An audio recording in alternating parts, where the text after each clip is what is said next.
Welcome to your Around the Peninsula for this week. I'm Sergeant First Class Win Hoke. Vice President Mike Pence took his first official visit to the Asian Pacific region. Airman First Class Jourdan Barrons reports from Osan Air Base. Vice President Mike Pence arrived at Osan Air Base on his first official trip to the Asia-Pacific region, which kicked off by him spending Easter Sunday with U.S. and Republic of Korea troops and their families. During the remainder of his visit, the Vice President is scheduled to meet with Acting President Kyo-an Hwang and National Assembly Speaker Seok-hoon Chung. According to the White House, during this trip, Vice President Pence will emphasize the President's continued commitment to the U.S. alliances and partnerships in the Asia-Pacific region. He will highlight the administration's economic agenda while underscoring America's unwavering support for our troops at home and abroad. Vice President Pence will continue on to Japan, where he will meet with Prime Minister Shinzo Abe and convey the administration's continuing commitment to rebuilding the U.S. military and its alliances in the region. Airman First Class Jourdan Barrons, Osan Air Base, Korea. After his visit of Korea and Japan, the Vice President is expected to travel to Indonesia, Australia, and Hawaii. When supplies are needed and can't be retrieved from the ship, what do? Army Sergeant Ryan Sharp has the answer.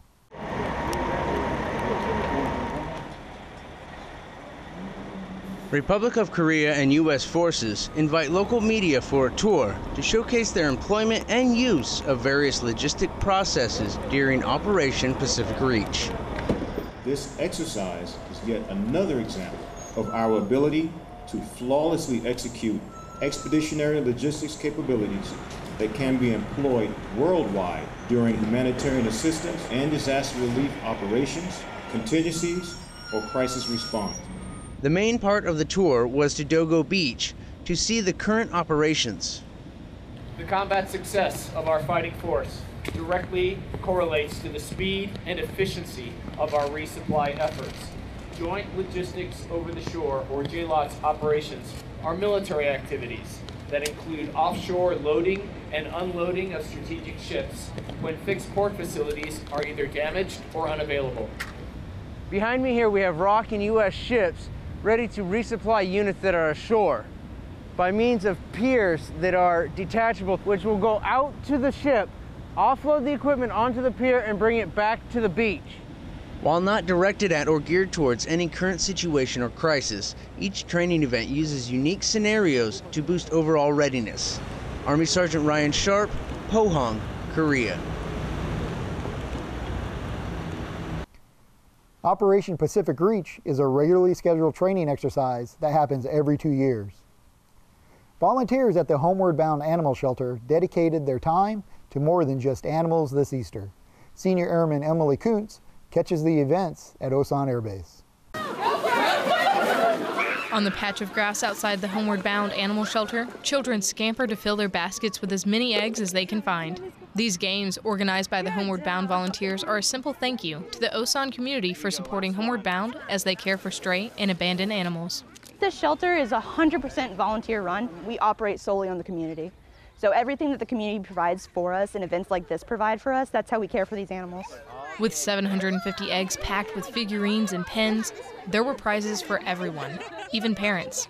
Just to see those happy faces, all the kids, not only mine, even that, in MAMS, we all got excited, dogs around too, ready to be adopted, top event. Not only smiles were shared at this event, but the understanding that it takes the whole community to ensure the care of Osan's furry friends. Senior Airman Emily Kuntz, Osan Air Base, Korea. Hey, good job. Homeward Bound offers microchipped dogs and cats with up-to-date shots for adoption. Army Sergeant Ricky Perez comes to us from Camp Humphreys, Korea, where soldiers are given the traditional U.S. Army initiation into the Corps of non-commissioned officers. A U.S. Army traditional ceremony is held on Camp Humphreys to induct the newest non-commissioned officers of the 2nd Combat Aviation Brigade.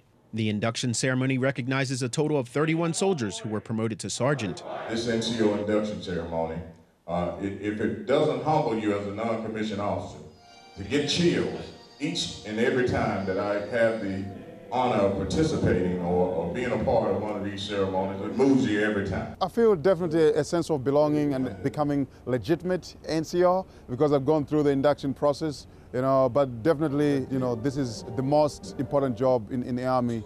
The induction ceremony keeps in tradition by honoring the Corps of NCOs and welcoming its newest members.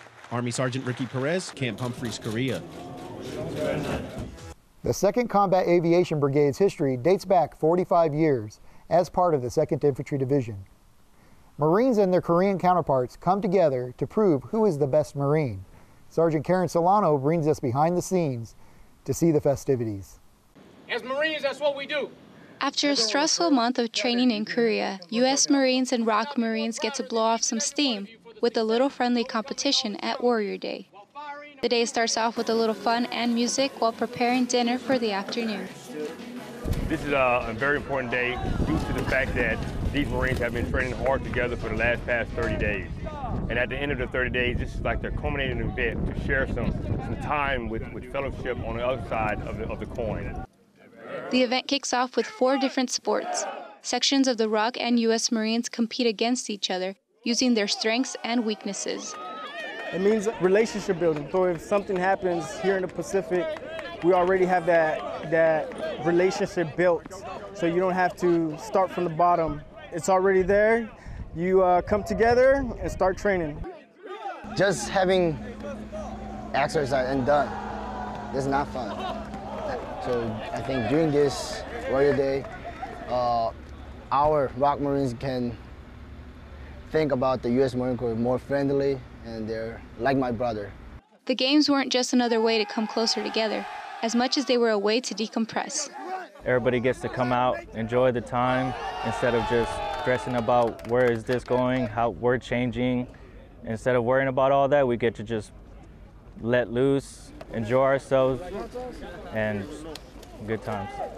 Along with the sports, they got to sit together and share their culture. U.S. and ROK Marines partnered up and attempted to break the language barrier with food. For all the hard work they did, this is us as leaders to show our appreciation, whether it's in Korea or whether it's back in Okinawa, but to ensure that we show them our love and our appreciation for what they do. In the end, the real winner is a bond that was forged more than 60 years ago, growing stronger here today with the ROK and U.S. alliance. Sergeant Keren Solano, Pohang, Korea. The Blood Brothers will continue to share joy and sorrow together through their training. The Pacific Air Force Band, Final Approach, brings music to both military members and the local community. Senior Airman Emily Kuntz takes us to Osan Air Base to listen in on the band. After all the sorties and long hours that come with exercises, Osan Air Base takes a moment to recognize both American and Republic of Korea outstanding airmen. This time with a little music provided by Final Approach to help smooth the transition out of the tension of the past few weeks. This is what we're here for. You know, we have a successful exercise, and you know, let's move on and continue to keep doing the great work that we do. A key component in keeping up that great work between two air forces, communication. And as cultural ambassadors, Final Approach focuses on communicating off base as well. What we do is go out and thank them and do these performances so that they can see, you know, hey, we're people, and we really appreciate what you do in support of the bases here, and that you allow us to be here and do the work that we do to ensure the protection of our nations. Bonds like these allow us to maintain our commitment to allies in the Pacific by strengthening our relationship with host nationals. Senior Airman Emily Kuntz, Osan Air Base, Korea. The Band of the Pacific serves Pacific Air Force's ceremonial, morale, and commanders' outreach needs throughout Southeast Asia. That was your Around the Peninsula for this week. To see these stories and others, go to AFN Pacific website or view them through the AFN Pacific app. From all of us at AFN, enjoy your evening.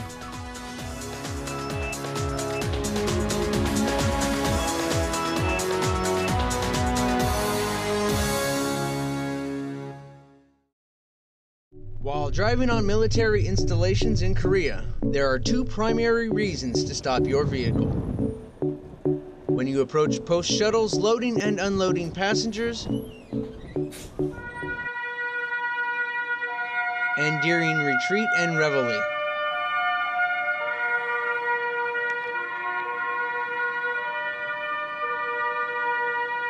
These are your rules of the road.